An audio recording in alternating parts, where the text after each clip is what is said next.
پریوں کی کہانیاں سنتے سنتے میں خود کو نہ جانے کب پری سمجھنے لگ گئی تھی، لیکن میری خوش فہمی کا یہ محل اس وقت چکنا چور ہوا جب وہ میری زندگی میں آ گئی، اور پھر اس کے بعد ایک سے بڑھ کر ایک قیامتیں مجھ پر ٹوٹتی گئیں، یہاں تک کہ جس سے میری شادی ہوئی اس کی حقیقت جان کر میرے پیروں تلے زمین نکل گئی، کیونکہ وہ انسان نہیں بلکہ شیطان تھا، جس کے ساتھ مل کر میرے کسی اپنے نے مجھے برباد کر دیا۔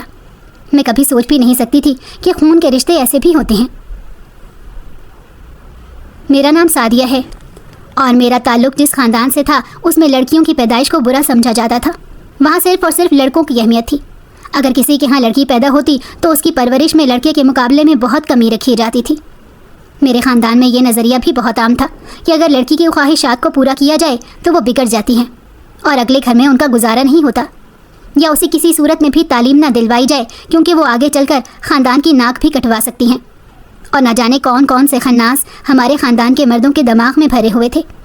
اور بات صرف مردوں تک نہیں تھی، بلکہ عورتیں تو ان نظریات میں مردوں سے بھی زیادہ آگے تھیں۔ ایسے میں صرف اور صرف میرے ابا تھے جو بیٹی کو اللہ کی رحمت سمجھتے تھے۔ جب ابا کی شادی میری اماں سے ہوئی تو ابا نے اماں کو پہلے دن ہی کہہ دیا کہ اگر ہمارے ہاں پہلی اولاد بیٹی ہوتی ہے تو میں اسے اپنا اچھا نصیب سمجھوں گا، کیونکہ بیٹی کا مقام صرف وہی پہچانتے ہیں جو اللہ کی رحمت پر یقین رکھتے ہیں۔ میری اماں ابا کی کزن ہی تھی، اور وہ اپنے خاندان کے رواج اور نظریات کو اچھی طرح جانتی تھی، لیکن ابا کی بات سن کر اماں خوش ہو گئی، کیونکہ جب تک بات دوسروں کی ہوتی ہے تو انسان ظلم کرنے پر بھی اتر آتا ہے، لیکن جب معاملہ اپنا ہوتا ہے تو پھر پتہ چلتا ہے۔ اس لیے جب اماں پہلی مرتبہ امید سے ہوئیں تو اماں کے دل میں پنپنے والی ممتا نے اماں کو یہ بات اچھی طرح سمجھا دی کہ اولاد چاہے بیٹا ہو یا بیٹی، ماں کے لیے ایک جیسی ہوتی ہے۔ اس لیے اماں نے ابا کا ساتھ دینے کا فیصلہ کیا، اور پھر جب ان کے ہاں پہلی اولاد پیدا ہوئی تو سارے خاندان میں ان کی ناک کٹ گئی، کیونکہ پہلی اولاد ہی بیٹی تھی۔ میری دادی نے تو مجھے اپنی گود میں لینے سے صاف انکار کر دیا، اور کہنے لگیں کہ لڑکیاں منحوس ہوتی ہیں، اسی لیے اس کو مجھ سے دور ہی رکھو۔ میرے ابا نے دادی کی اس بات پر مخالفت کی تو دادی نے ابا سے لڑائی کر لی اور کہنے لگیں کہ دیکھا، لڑکی کے آتے ہی تو اپنی ماں کا دشمن بن گیا، پتہ نہیں یہ بڑے ہو کر کون سے دن دکھائے گی۔ ابا کو یہ بات برداشت نہیں ہوئی اور ابا نے گھر سے الگ ہونے کا فیصلہ کر لیا۔ ابا پڑھے لکھے تھے اور بینک میں نوکری کرتے تھے، اس لیے کرائے کا گھر لینے کے بعد گھر کے اخراجات میں کوئی دشواری نہیں ہوئی۔ ابا نے مجھے بڑے نازوں سے رکھا تھا، میں چھوٹی سی تھی اور وہ مجھے دیکھ دیکھ کے جیتے تھے، میرے لاڈ اٹھاتے، اور جب میں بولنے لگی تو سب سے پہلے میں نے ان کو ہی پکارا تھا۔ اس دن وہ نہال ہوئے جا رہے تھے، میری کسی بات کو رد نہیں کرتے تھے، جبکہ اماں ابا کو بات بات پہ ٹوکتی رہتی تھیں کہ ایک تو یہ بیٹی ہے، اسے اتنا سر پہ نہ چڑھاؤ، ورنہ آگے چل کر کسی ایسے گھر میں چلی گئی جہاں اس کی قدر نہ ہوئی تو اس کی زندگی بڑی مشکل ہو جائے گی۔ لیکن ابا ایسا نہیں سوچتے تھے، ان کا ماننا تھا کہ بیٹیوں نے ایک دن تو پرائے گھر جانا ہی ہوتا ہے، اس لیے ان کو بڑے لاڈ سے رکھنا چاہیے تاکہ ان کے دل میں حسرتیں نہ رہیں۔ لیکن اماں کا یہ ڈر صرف اس لیے نہیں تھا کہ میں ایک لڑکی تھی، بلکہ اس لیے بھی تھا کیونکہ میری رنگت پیدائشی طور پر کالی تھی۔ پہلے تو اماں کا یہ خیال تھا کہ جیسے جیسے میں بڑی ہوتی جاؤں گی میرا رنگ صاف ہوتا جائے گا، لیکن ایسا نہیں ہوا۔ میں 4 سال کی ہو گئی تھی اور میرا رنگ اسی طرح بہت گہرا تھا۔ اماں اس بات سے ڈرتی تھیں کہ جب میں جوان ہو جاؤں گی تو میرے رشتوں میں مسئلہ بن جائے گا، اور جب اماں نے ابا سے اس خدشے کا ذکر کیا تو ابا نے اماں سے کہا کہ تم فکر نہ کرو، ہمیں اپنی بیٹی کو اتنا پڑھاؤں گا لکھاؤں گا کہ وہ اپنے پیروں پر کھڑی ہو جائے گی، تو کسی کی محتاج نہیں رہے گی اور نہ ہی بے بس ہوگی۔ ابا کی ان باتوں پر اماں اپنا سر پکڑ کر بیٹھ جاتی، اور پھر جب ابا اماں کے ہاں ایک اور بیٹی پیدا ہوئی تو اماں کی فکریں مزید بڑھ گئیں، کیونکہ میری چھوٹی بہن سونیا بہت گوری تھی، ایسے لگتا تھا کہ میں کالی رات ہوں اور وہ سنہرا دن تھی۔ میں تو اپنی چھوٹی بہن کے آنے سے بے حد خوش تھی، لیکن میں نہیں جانتی تھی کہ آگے چل کر میری زندگی میں جو طوفان آنے تھے ان میں میری بہن کی گوری رنگت کا بھی اہم کردار ہوگا۔ میں جب 4 سال کی ہوئی تھی تو ابا مجھے اسکول میں داخل بھی کروائے تھے، اور میں سوتی تو ان کے پاس ہی سوتی تھی۔ وہ روزانہ مجھے پریوں کی کہانی سناتے اور اپنی پریوں کی کہانی میں پری کا نام سعدیہ رکھتے تھے۔ مجھے ایسا لگتا تھا کہ وہ پری میں ہی ہوں، اور ابا بھی کہتے تھے کہ میں ان پریوں جیسی بیٹی ہوں۔ میرے دل میں تو یہ خیال تک نہیں تھا کہ پریاں میرے جیسی کالی نہیں ہوتی۔ وہ تو جب میں اسکول جانے لگی تو بچوں نے میرا مذاق اڑانا شروع کر دیا۔ لوگ مجھے ایک بار دیکھتے تو مڑ مڑ کر دیکھتے تھے، اور بعض تو ہنسنے لگ جاتے۔ ابا مجھے اپنے ساتھ باہر لے کر جایا کرتے تھے، لیکن پھر میں باہر جانے سے کترانے لگ گئی۔ لیکن ابا میری اس کیفیت کو سمجھتے تھے، وہ غیر محسوس طریقے سے مجھے سمجھا لیتے ہیں اور اپنے ساتھ لے جاتے۔ پھر میں نے آہستہ آہستہ ابا کی کہانیاں سن کر اپنے دل و دماغ میں یہ بات بٹھا لی کہ میں بھی پری ہوں، جیسی ہی ہوں، سب سے خوبصورت اور الگ، اس لیے لوگ اس طرح کرتے ہیں۔ لیکن جب میری چھوٹی بہن اسکول جانے لگی تو سب اس کا اور میرا موازنہ کرتے تھے، مجھے کالی کلوٹی کہہ کر چھیڑتے تھے، اور میری بہن بھی ان کا ساتھ دیتی تھی، وہ بھی مجھے چڑھاتی تھی۔ میں گھر آ کے بہت روتی تو ابا مجھے اور میری بہن کو سمجھانے لگ جاتے۔ ابا کے سامنے تو سونیا سر ہلاتی رہتی، لیکن ان کے جاتے ہی مجھے چڑھانے لگ جاتی تھی۔ لوگوں نے تو ہم دونوں میں موازنہ کرنا ہی تھا۔ میں نے تو گھر میں بھی یہ سب برداشت کرنا شروع کر دیا تھا، کیونکہ اماں زیادہ پیار سونیا سے کرتی تھیں، ہر جگہ اپنے ساتھ اسے ہی لے کر جاتی، مجھے کوئی نہ کوئی بہانہ کر کے گھر چھوڑ جاتی تھیں۔ اگر ہم دونوں کے کپڑے خریدتی تو میرے لیے گہرے رنگ کے عام سے کپڑے لے لیتی، اور سونیا کے لیے ہلکے ہلکے رنگوں کے خوبصورت کپڑے لیتی تھیں، جنہیں پہن کر سونیا سچ میں پری لگتی تھی۔ جب میں 10 سال کی اور سونیا 7 سال کی ہو گئی تو عید کے موقع پر اماں نے ہمارے کپڑے لیے۔ اس وقت میں نے اماں سے کہا کہ مجھے بھی سونیا جیسے ہی خوبصورت کپڑے چاہیے، تو اماں کہنے لگیں کہ کیا فرق پڑتا ہے کہ تم خوبصورت کپڑے پہنو یا نہیں، کیونکہ تم ہر طرح کے کپڑوں میں ایک سی لگتی ہو۔ اماں کی یہ بات میرے دل پہ تیر کی طرح لگی تھی۔ اس کے بعد میں نے اماں سے فرمائش کرنا ہی چھوڑ دی۔ وہ جو مجھے لا دیتی میں پہن لیتی، جو کھلاتی میں کھا لیتی۔ صرف ایک ابا ہی تھے جو میری ہر بات کا اور خوشی کا خیال رکھتے تھے۔ سونیا گوری، اس کے بال بھی سنہری، جو اس پر خوب جچتے تھے۔ اب اس نے اسکول میں سب کو یہ بھی کہہ دیا تھا کہ میں اس کی بہن نہیں بلکہ چچا کی بیٹی ہوں، اور میرے ماں باپ کا انتقال ہو گیا ہے، اس لیے میں ان کے ساتھ ان کے گھر پہ رہتی ہوں۔ یہ بات میں نے اماں کو بتائی تھی۔ اماں نے الٹا مجھے ہی خاموش کروا دیا اور کہا کہ سونیا نے جو کہا ہے وہی بہتر ہے۔ میں خاموش ہو گئی، لیکن بات پہ میرا دل ٹوٹ جاتا تھا۔ ایک دن میں نے ابا سے کہا کہ مجھے اسکول میں نہیں پڑھنا، تو ابا مجھ سے وجہ پوچھنے لگے، کیونکہ میں جانتی تھی کہ اگر میں سچ بولتی اور ان کو سب بتا دیتی تو انہوں نے مجھے سمجھانا نہیں تھا، اور سونیا کو ڈانٹتے بھی۔ اگر اسے سمجھاتے تو وہ ابا کے سامنے جھوٹ بول دیتی تھی، اس لیے میں نے یہ بہانہ کر دیا میرا دل نہیں چاہتا پڑھنے کو، میں گھر میں رہ کر اماں کا ہاتھ بٹانا چاہتی ہوں۔ لیکن ابا اس بات پر راضی نہ ہوئے، انہوں نے کہا کہ بس میٹرک کر لو، اس کے بعد جو کہو کہ میں مان لوں گا۔ میں ابا کا پیار دیکھ کر خاموش ہو گئی، اور پھر میں نے کسی سے کوئی شکوہ نہیں کیا، بلکہ خاموشی سے اپنے رنگ کو اپنی قسمت سمجھ کر سمجھوتا کر لیا۔ اب کوئی کچھ بھی کہتا رہتا، مجھے فرق نہیں پڑتا تھا، نہ ہی مجھے اماں اور سونیا کے رویے کا دکھ ہوتا تھا۔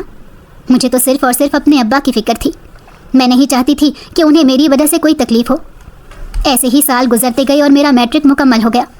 اب مجھے سمجھ آ گئی تھی کہ ابا نے مجھے میٹرک کرنے کا کیوں کہا تھا، اور پھر فیصلہ مجھ پر کیوں چھوڑ دیا تھا، کیونکہ میں جان چکی تھی کہ تعلیم انسان کو شعور دیتی ہے، اور میں یہ بات سمجھ گئی تھی کہ میں پڑھ لکھ کر اپنے پیروں پر کھڑی ہو سکتی ہوں اور دنیا کا مقابلہ کر سکتی ہوں۔ اس لیے میں نے آگے پڑھنے کا فیصلہ کر لیا، اور ابا سے جب اس خواہش کا اظہار کیا تو وہ بے حد خوش ہوئے، اور انہوں نے میرا کالج میں داخلہ کروا دیا، جبکہ اماں نے اس بات کو بہت مخالفت کی۔ وہ کہتی تھیں کہ بیٹیوں کو زیادہ پڑھانا نہیں چاہیے، بلکہ کم عمروں میں ہی ان کی شادی کر دینی چاہیے، تاکہ وہ اگلے گھر میں جا کر جلدی ایڈجسٹ ہو سکیں۔ تو ابا ان کی ایسی باتوں پر ہنسنے لگ جاتے اور کہتے کہ لگتا ہے تم پر بھی خاندان کا اثر ہوتا جا رہا ہے۔ اماں اس بات سے غصے میں آ جاتی، لیکن ابا کے سامنے اپنی منمانی نہیں کر سکتی تھیں۔ میں کالج جانے لگی تھی اور سونیا بھی 9ویں کلاس میں تھی، لیکن اس کا پڑھائی میں جی نہیں لگتا تھا، بلکہ وہ زیادہ وقت فلمیں ڈرامے دیکھنے میں گزار دیتی۔ ابا جب بھی اسے ٹی وی کے سامنے بیٹھا ہوا دیکھتے تو میری مثال دے کے سمجھاتے کہ بہن کو دیکھو، وہ کیسے پڑھائی کی فکر میں لگی رہتی ہے، اور تم ابھی تک بچی بنی ہوئی ہو، ٹی وی دیکھتی رہتی ہو۔ تو سونیا کو ابا کی باتیں بہت بری لگتی، اور بہت دل ہی دل میں وہ مجھے اپنا دشمن سمجھنے لگ گئی، کیونکہ اسے لگتا تھا کہ ابا میرے سامنے اسے نیچا دکھاتے تھے، کیونکہ وہ تو سمجھتی تھی کہ میرا اور اس کا کوئی مقابلہ نہیں ہے، اور مقابلہ تھا ہی نہیں۔ وہ تو میری سگی بہن تھی اور مجھے بہت عزیز تھی۔ وہ الگ بات کہ اس نے کبھی مجھے اپنی بہن مانا ہی نہیں، کبھی مجھ سے پیار سے بات تک نہیں کرتی تھی، ہر وقت بس طنز کے تیر چلاتی رہتی، لیکن اپنے سارے کام وہ مجھ سے ہی کرواتی تھی۔ ایک مرتبہ اس نے اپنی سہیلیوں کی گھر میں دعوت کی، سارا کھانا اماں کے ساتھ میں نے بنوایا تھا۔ اس دن کام بہت زیادہ تھا، اس لیے میں کپڑے بدلنا بھول گئی اور کاموں میں لگی رہی۔ جب کھانا لگانے کا وقت آیا تو میں کھانا لے کر سونیا کے کمرے میں چلی گئی، جہاں اس کی سہیلیاں بھی بیٹھی تھیں۔ انہوں نے مجھے دیکھا تو سونیا سے پوچھا یہ کون ہے؟ سونیا ہنستے ہوئے کہنے لگی یہ ہماری ملازمہ ہے اور اماں کے ساتھ کھانا بنوانے میں مدد کرتی ہے۔ یہ سن کر مجھے اس قدر تکلیف ہوئی کہ میری آنکھوں میں آنسو آ گئے۔ میں فوراً کھانا وہاں رکھ کے باہر آ گئی۔ مجھے یقین نہیں آ رہا تھا کہ سونیا نے اپنی سہیلیوں کے سامنے مجھے اپنی نوکرانی کہا تھا۔ میں سمجھ نہیں پا رہی تھی کہ اس نے مذاق کیا تھا یا واقعی میں مجھے میری اوقات دکھائی تھی، لیکن میں نے اس بات کا ذکر کسی سے نہیں کیا۔ پھر کچھ دن بعد سونیا میرے کمرے میں آئی، اس نے مجھ سے اپنا پریکٹیکل بنوانا تھا۔ تب اس نے مجھ سے سوری کی اور کہا کہ میں نے تو صرف مذاق کیا تھا۔ لیکن میں جانتی ہوں تمہیں دکھ ہوا ہوگا، اس لیے مجھے معاف کر دو۔ میں نے مسکرا کر اسے دیکھا اور اسے کہا کہ میں پریکٹیکل بنا دوں گی، تو وہ میرے کمرے سے چلی گئی۔ وقت گزرتا رہا، میں بے وقوف تھی جو ہمیشہ اس کی باتوں میں آ جاتی تھی۔ مجھے لگتا تھا کہ شاید اس کے دل میں میرے لیے محبت جاگ جائے، لیکن ایسا ہوا ہی نہیں، اور وہ بھی کالج میں پہنچ گئی۔ ہم دونوں ایک ساتھ کالج جاتے تھے، لیکن کالج میں وہ مجھ سے بات تک نہیں کرتی تھی۔ میں نہیں جانتی وہاں اس نے کون سا جھوٹ بولا ہوا تھا، لیکن مجھے اتنا یقین تھا کہ اس نے کسی کو نہیں بتایا ہوگا کہ میں اس کی بہن ہوں۔ میں اس وقت بھی بی ایس سی کے فائنل ایگزامز کی تیاری کر رہی تھی اور وہ انٹر میں تھی، جب ابا کو اچانک شدید ہارٹ اٹیک ہوا اور ان کا انتقال ہو گیا۔ ابا کے جانے کا سب سے زیادہ صدمہ میرے دل کو تھا، کیونکہ میں بالکل اکیلی ہو گئی تھی۔ مجھے تو ایسے لگتا تھا پوری دنیا میں اب میرا کوئی رہا ہی نہیں، جبکہ سونیا بالکل نارمل تھی اور اماں بہت زیادہ پریشان تھی، کیونکہ اماں کو یہ فکر تھی کہ ہم تینوں ماں بیٹیاں اکیلی کیسے رہیں گی اور ہمارا گزارا کیسے ہوگا۔ وہ تو شکر ہے کہ ابا نے اتنے سالوں کی محنت کے بعد اپنا گھر بنا لیا تھا۔ سب سے پہلے تو اماں نے مجھے امتحان دینے کے بعد گھر بیٹھنے کا کہہ دیا، اس کے بعد اوپر کا پورشن کرائے پر چڑھا دیا اور نیچے والے پورشن کے بھی 2 حصے کر کے ایک حصے میں ہم شفٹ ہو گئے اور دوسرا حصہ بھی کرائے پر دے دیا، تاکہ 2 جگہ کا کرایہ اماں کو ملتا رہے تو وہ آسانی سے گھر کے اخراجات پورے کر سکیں۔ اور ایسا ہی ہوا، اماں نے خرچوں کو محدود کر دیا تھا اور ان کو لگتا تھا کہ صرف میری پڑھائی چھوڑ دینے سے ہی کافی خرچہ کم ہو جائے گا۔ میں نے اماں سے کہا کہ میں کہیں جاب کر لیتی ہوں یا ٹیوشن وغیرہ پڑھا کے گھر کا اور اپنی پڑھائی کا خرچہ نکال لوں گی، لیکن اماں نے میری ایک نہیں سنی اور میری شادی کے لیے رشتے دیکھنا شروع کر دیے۔ اماں کی عدت پوری ہو چکی تھی اور رشتے والی نے باقاعدہ طور پر کچھ رشتے دکھائے اور اماں نے ان کو گھر لانے کا بھی کہا، لیکن میری بد نصیبی ہر جگہ میرا پیچھا کرتی رہی۔ میرے لیے جتنے رشتے آتے تھے وہ لوگ مجھے دے کر جاتے تھے اور دوبارہ کوئی جواب تک نہیں دیتے تھے، اکثر تو میری تصویر دیکھ کر ہی منع کر دیتے تھے۔ پھر اماں نے رشتے والی سے کہا کہ سعدیہ کی تصویر کسی کو نہ دکھاؤ، سیدھا گھر پر بلا لو اور ان کو جہیز کا لالچ دو تو شاید کوئی مان جائے، لیکن جب قسمت ہی کالی ہو تو کالے رنگ سے کیا فرق پڑتا ہے۔ ہمارا گھر بہت بڑا تھا اور ظاہر ہے ہم دونوں بہنیں ہی اس گھر کی مالک تھیں۔ اماں نے رشتے والی کو یہ بھی کہہ دیا کہ سعدیہ کے حصے میں جتنا گھر آئے گا وہ ہم اس کے نام کر دیں گے۔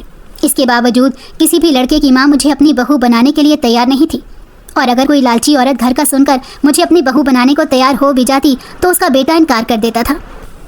آخر تنگ آ کر اماں نے ایک ایسا طریقہ نکالا جس کا انجام صرف بربادی تھا، لیکن اماں کو اب کون سمجھا سکتا تھا؟ ابا تو تھے نہیں، اس لیے اماں اپنی مرضی کر رہی تھیں۔ جب دوبارہ رشتے والی نے 3-4 رشتے بتائے تو اماں نے ان میں سے ایک لڑکے کو پسند کیا اور ان کو کھانے پر بلا لیا، لیکن مجھے ان کے سامنے جانے سے منع کر دیا اور سونیا سے کہا کہ جب لڑکے والے آ جائیں تو چائے اور کھانا وغیرہ سب تم ہی ان کے سامنے لے کر جاؤ گی، لیکن شادی کے وقت میں سعدیہ کو رخصت کروں گی۔ اس طرح اماں نے ان لوگوں کو سونیا کا نام بھی سعدیہ ہی بتایا، اور جب وہ لوگ آئے تو سونیا ان کے سامنے چائے لے کر گئی۔ ان کو سونیا بہت پسند آ گئی تھی، وہ تھی ہی اتنی خوبصورت۔ پھر اس نے کھانا بھی لگایا، سب نے اس کے سامنے کھانے کی بہت تعریف کی، جبکہ وہ کھانا میں نے بنایا تھا۔ وہ لوگ تو ہاں کرنے کی بجائے سونیا کو انگوٹھی پہنا کر ہی گئے۔ میں بہت پریشان تھی، میں نے اماں کو سمجھانے کی بہت کوشش کی، لیکن اماں نے میری ایک نہیں سنی، تو میں نے سونیا سے بات کرنے کا فیصلہ کیا۔ مگر جب میں نے اس سے بات کی تو اس نے مجھے ایسی ایسی باتیں سنائیں کہ میرا دل ہی ٹوٹ گیا۔ اس نے کہا کہ تمہارے جیسی لڑکی سے کون شادی کرے گا، اس لیے شکر کرو کہ میری وجہ سے ہی صحیح تمہاری شادی تو ہو رہی ہے۔ میں بالکل بے بس ہو چکی تھی۔ میں نے اماں کے سامنے ہتھیار ڈال دیے اور پھر شادی کی تیاریاں شروع ہو گئیں۔ اماں نے ان لوگوں سے کہا کہ جب تک شادی نہیں ہو جاتی ہمارے ہاں لڑکی سسرال والوں کے سامنے نہیں جاتی۔ اس طرح پردہ رہ گیا۔